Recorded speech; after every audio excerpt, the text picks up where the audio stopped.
first thing we'll do, I'm just going to use an end of the line bowline here. It doesn't matter what type of knot you use to affix it. I'm just using this one for right now.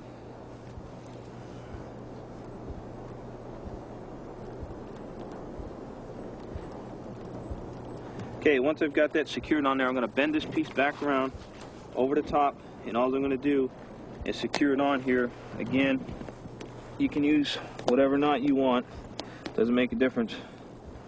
All I'm just doing is 2 round churns on that piece, and then coming across, then I'm going to make what they call an X wrap.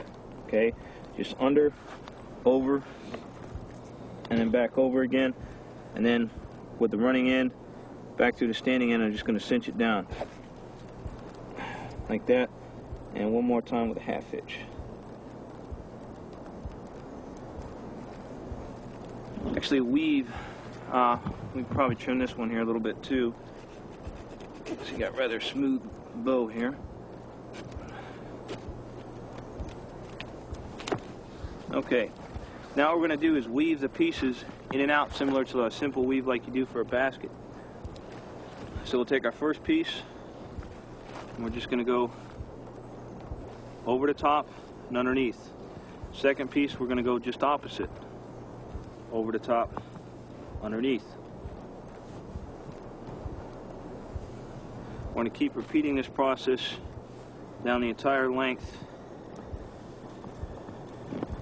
until we've almost got like a ladder appearance going across here.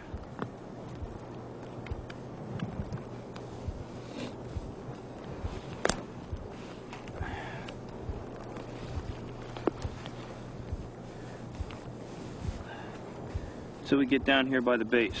Okay, once we're down by the base, okay, now we're going to weave vertically back through the ladder we've just made, and just over, under the whole way up.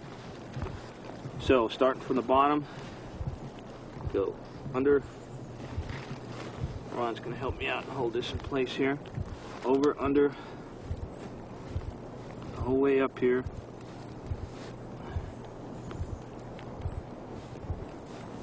Till we get to the top.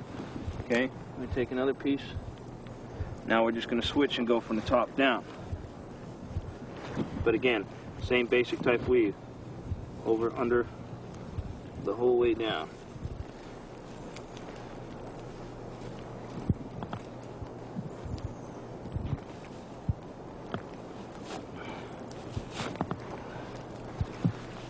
And we'll get one more in there. And again, we're going to alternate, so we're going to start from the bottom again.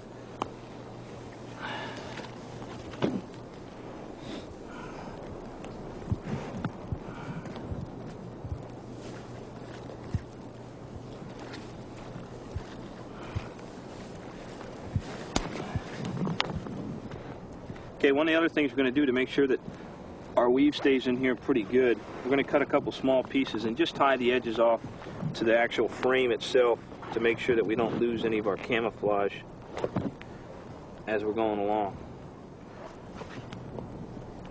Important thing to note, if you're using 550 cord, make sure you put a half hitch or overhand knot on the end here, and that's to stop the material from fraying on you. And that's pretty good advice for any type of cordage or rope that you're going to use for anything, really.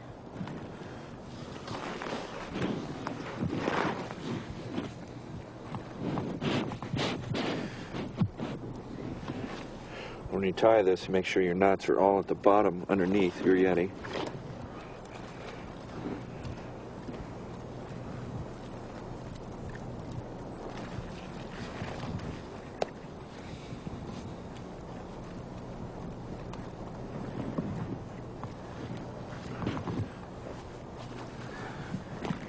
Get on that side.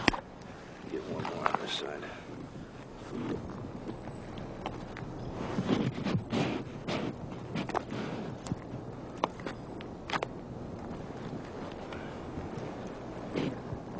You got one more short piece? Right here. All right. Great. Thanks.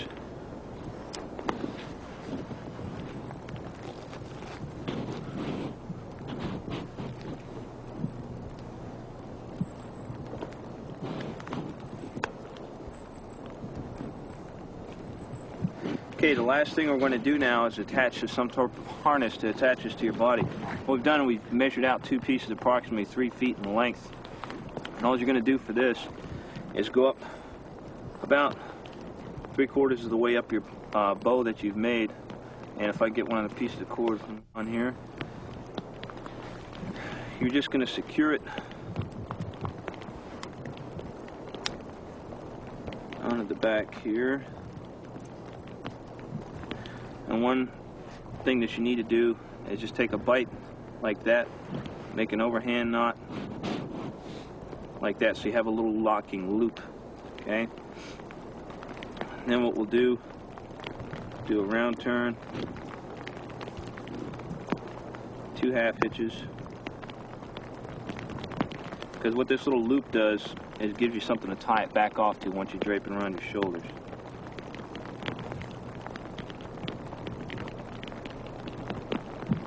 Okay, we've got one side complete here. Now we're just going to repeat the process on the opposite side. Again, just taking a bite, passing it under and over. So we've got a little loop. Pass that around. And we're just going to do, again, a round turn with 2 half hitches.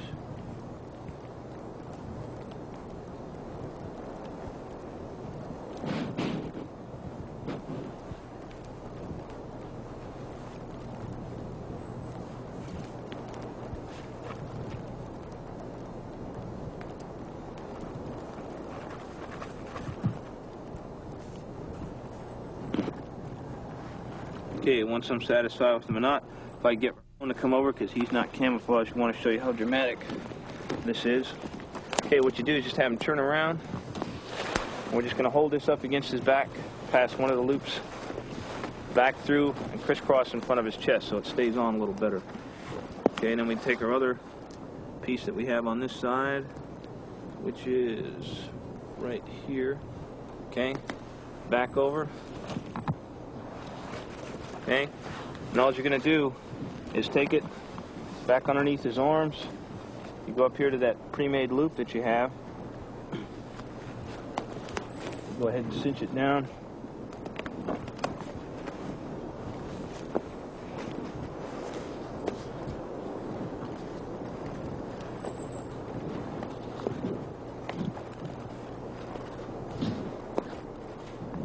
Okay, any excess you can tuck behind or in front, doesn't really make a difference.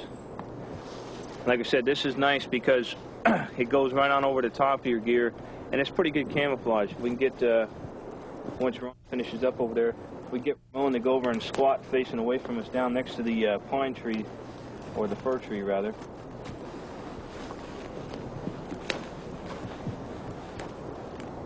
See how effective that is for camouflage, especially in the northwest area up here. But again, it doesn't have to be pine boughs. You can use grass, any other type of leafy vegetation. But the important thing to remember, again, is vegetation does die, and it will start to wilt on you after a period of time. Good? All right.